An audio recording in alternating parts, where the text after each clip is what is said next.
বাংলাদেশে অন্তর্বর্তীকালীন সরকার যখন এসেছে তারপর থেকে চলছে বাংলাদেশে বিভিন্ন আলোচনা সমালোচনা। সেই ধারাবাহিকতায় এখন ভারতের বিজেপি নেতারাও বাংলাদেশ মুসলিমদের নিয়ে বিভিন্ন কথাবার্তা বলছে। তারা দাবি করছে বাংলাদেশের মুসলিমরা বাংলাদেশের হিন্দু বা অন্যান্য যে বৌদ্ধ খ্রিস্টান আছে তাদের প্রতি অমানবিক আচরণ করছেন। সেই পরিপ্রেক্ষিতে বাংলাদেশকে নিয়ে বিভিন্ন ধরনের মন্তব্য করছেন বিভিন্ন মিডিয়া, এবং ইতিমধ্যে আমরা জেনেছি যে বাংলাদেশকে নিয়ে বা বাংলাদেশের মুসলিমদেরকে নিয়ে বিভিন্ন বিদ্বেষমূলক কথাবার্তা বলছেন বিজেপির নেতারাও।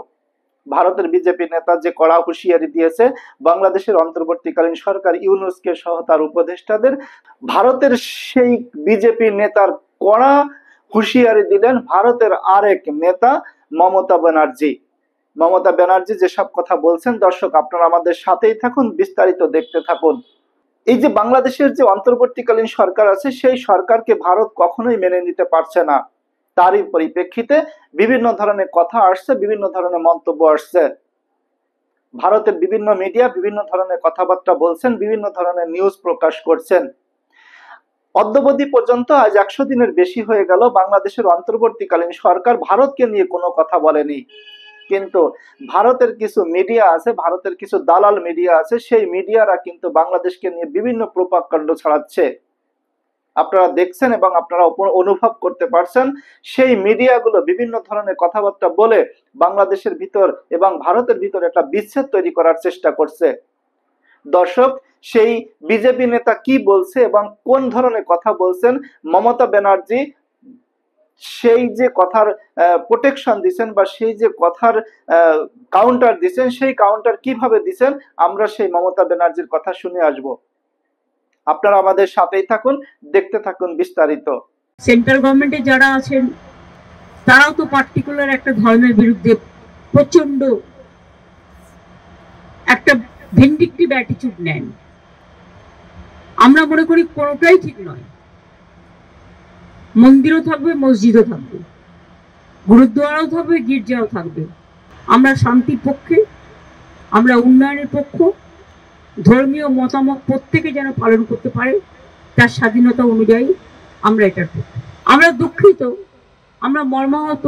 দেখুন, বাংলাদেশটা একটা অন্য দেশ, ভারতবর্ষটা একটা অন্য দেশ। বাংলাদেশ নিয়ে একটা সমস্যা হচ্ছে, সবাই বলছেন বাংলাদেশ ইস্যু নিয়ে কোনো কথাবার্তা হয়েছে যে সর্বদলীয় বৈঠকে কি স্ট্যান্ড করবে ইন্ডিয়া? মানে সর্বদলীয় বৈঠক কোথায় হয়েছে? যদি হয় তাহলে আপনি রাহুল গান্ধী, অখিলেশ যাদব প্রত্যেকেই ছিলেন। প্লিজ আপনি অন্য পার্টির সম্বন্ধে আমাকে জিজ্ঞেস করবেন না। অন্য কেউ, আপনি কোন পেপারে, কোন চ্যানেলে? হ্যাঁ, সেই জন্যই আপনার কোয়েশ্চেনের ধরনটা এরকম। অন্য কেউ নিউট্রালি কোয়েশ্চেন করলে আমি তার রিপ্লাই দেবো। দেখুন, বাংলাদেশটা একটা অন্য দেশ, ভারতবর্ষটা একটা অন্য দেশ। একটা দেশ আর একটা দেশের সম্বন্ধে যদি কিছু করে সেটা সেই দেশকে করতে হয়। আমরা দুঃখিত, আমরা মর্মাহত। অনেক মানুষ আগেও মারা গেছে, এখনো অত্যাচারিত হচ্ছে। আগেও আন্দোলনেও অনেক ছাত্রছাত্রীরা মারা গেছে এবং আজও তার রেস চলছে।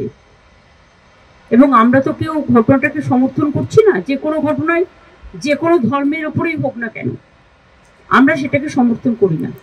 কিন্তু এক্ষেত্রে আমাদের ভূমিকা খুব লিমিটেড। তার কারণ এটা হচ্ছে, যেহেতু আমরা আলাদা দেশ, বাংলাদেশ আলাদা দেশ, এটা ইন্ডিয়া গভর্নমেন্ট বাংলাদেশ গভর্নমেন্টের সাথে কথা বলতে পারি, বলে অ্যাকশন নিতে পারেন।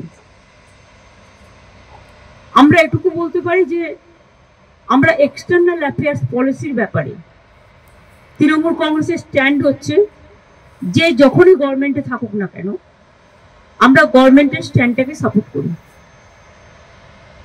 কাজেই আমাদের বক্তব্য খুব পরিষ্কার, কোনো ধর্মের উপরেই, কোনো বর্ণের উপরেই, কোনো জাতির উপরেই কোনো অত্যাচারই আমরা মানি না।